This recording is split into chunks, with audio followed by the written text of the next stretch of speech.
పంజరంలో చిక్కిన చిలకవి నువ్వు, నా చేతుల్లో నలగా.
ఆశ, ఆ రక్తం ఏమిటి?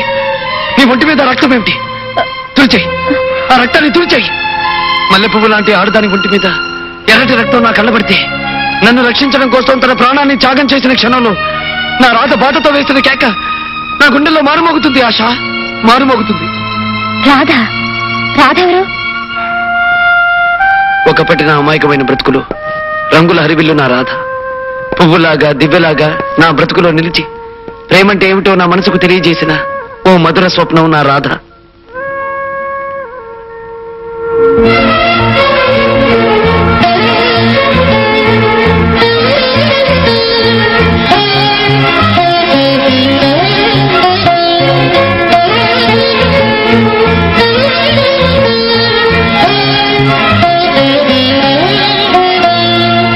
జీవితాంతం కలిసి ఉండాలని భగవంతుని ఎదుటి దండలు మార్చుకున్న మేము గుడిలోంచి బయటికి అడుగు పెట్టిన మరుక్షణంలో ఓ దుర్మార్గుడి తుపాకీ గుండు నా రాధను నాకు దూరం చేసింది.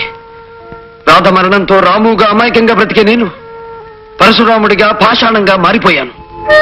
అప్పటికీ నీతిని నిజాయితీని నమ్ముకున్న నన్ను రూపాయలకు అమ్ముడుపోయే ఒక ఆడదాని కారణంగా మీ అన్నయ్య నాకు నేరస్తుడని ముద్ర వేశాడు. దాంతో మానవుడి నుంచి రాక్షసుడిగా మారిపోయాను. ఆశ, విజయ్ నా ప్రాణానికి ప్రాణం. నా బాధకి తను ఓదార్పుగాను, నా కష్టానికి తను సహాయంగాను ఉండే విజయ్ నన్నేమడిగినా ఇవ్వడానికి నేను సిద్ధం. రే రాము, నీ గుండెకొస్తే చట్టానికి ఇవ్వరా అని అడిగితే ఆనందంగా ఇవ్వగలను. ఆశ, ఆనందంగా ఇవ్వగలను. అలాంటి ఆత్మీయుడు నన్ను అర్థం చేసుకోకుండా లేని అపరిందని నానెత్తిని వేశాడు. అందుకే విజయ్ మీద కోపంతో నిన్ను పాడు చేయాలనుకున్నా. కానీ ప్రేమమూర్తి అయిన నా రాధ ముమ్మూర్తులా నీలా ఉండేది. నిన్ను చూస్తే నా రాధే గుర్తుకొచ్చి నీకు అన్యాయం చేయడానికి నా మనసు ఒప్పుకోలేకపోతుంది. ఆశ, నేను నిర్ణయానికి వచ్చాను. విజయ్ని కలిసి నా మనసులో ఉన్న కాస్త కోపం వాడి మీద చూపిస్తాను. నిన్ను మాత్రం ఏమీ చెయ్యను.